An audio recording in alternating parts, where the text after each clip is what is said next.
Bonjour, aujourd'hui nous allons parler d'un élément essentiel de la culture mathématique, la démonstration.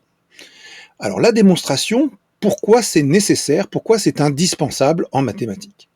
Eh bien tout simplement parce qu'on ne peut pas se contenter de dire je vois que, j'observe que. Et pourquoi ne peut-on pas le dire? Eh bien parce que parfois notre cerveau nous joue des tours. Et ce que l'on voit n'est pas ce qui est la réalité. Je vais te démontrer cette propriété au travers d'exemples précis que j'appellerai des illusions d'optique. Alors je vais te présenter ces illusions d'optique. Voilà la première. Donc je considère un segment bleu et un segment rouge.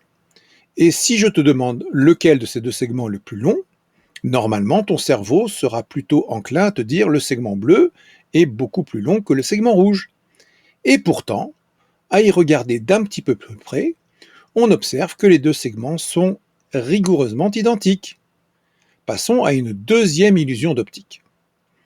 Là, j'ai deux configurations dans lesquelles se trouve un cercle plus ou moins orange, ici et ici.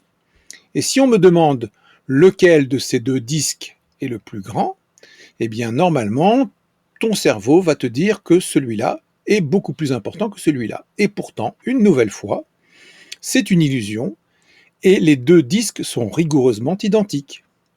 Passons à une troisième illusion d'optique. J'ai des droites qui sont parallèles. Et pourtant, si je fais des petits segments dessus, eh bien d'un seul coup, mon cerveau ne perçoit plus les choses de la même façon, et il semblerait que les droites ne soient plus parallèles alors qu'elles le demeurent. Et enfin, une dernière illusion d'optique qui est très surprenante. Alors j'ai un damier sur lequel se trouve une case A et une case B. Et si on me demande les deux cases sont-elles identiques? Eh bien il semblerait que non, il semblerait que la case B soit beaucoup plus claire que la case A. Et pourtant, tu le vois, une nouvelle fois, notre cerveau nous joue un mauvais tour parce que les deux cases sont rigoureusement identiques. En conclusion, il est donc nécessaire, même indispensable, de prouver ce que l'on affirme et de ne pas simplement se contenter de ce que l'on voit. C'est pour ça que nous avons décidé de faire les choses de façon rationnelle et logique en faisant une démonstration. Une démonstration va s'appuyer sur différents éléments que je te présente maintenant. Alors, les trois étapes pour faire une bonne démonstration. La première étape consistera à aller chercher des informations fournies dans l'énoncé, que ce soit le texte, la figure ou le codage.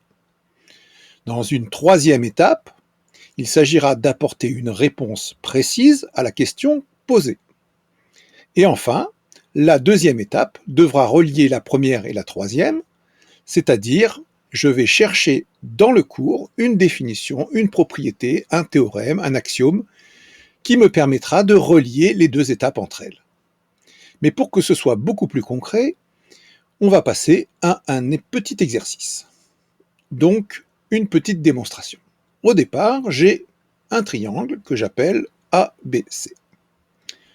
J'ai une droite D1 qui est perpendiculaire au segment AB, une droite D2 qui passe par le point C et qui est également perpendiculaire à la droite AB. Et la question qui m'est posée, que peut-on dire des droites D1 et D2? Alors reprenons notre exemple, voilà comme ceci, et je vais trouver mes trois étapes. La première étape, ce sont les informations fournies par l'énoncé. Donc je sais que la droite D1 est perpendiculaire à la droite AB. Je sais également que la droite D2 est perpendiculaire à la droite AB.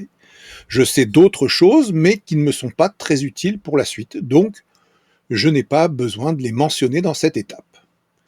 Maintenant, la réponse à la question posée, c'est-à-dire comment sont les droites D1 et D2? Eh bien, la réponse est simple, il semblerait que les droites D1 et D2 soient parallèles. Donc je vais l'écrire, les droites D1 et D2 sont parallèles. Et maintenant, je vais voir s'il y a une propriété dans le cours qui effectivement me permettra de donner cette conclusion. Et effectivement, dans le cours, il y a une propriété qui dit que si deux droites sont perpendiculaires à une même droite, alors elles seront parallèles entre elles. Donc j'ai bien que la droite D1 est perpendiculaire à la droite AB, j'ai bien que la droite D2 est également perpendiculaire à la droite AB, Je peux donc en conclure que les droites D1 et D2 sont parallèles. Voilà, nous venons de faire notre première démonstration ensemble, et j'espère que maintenant, toi aussi, tu pourras faire de très belles démonstrations.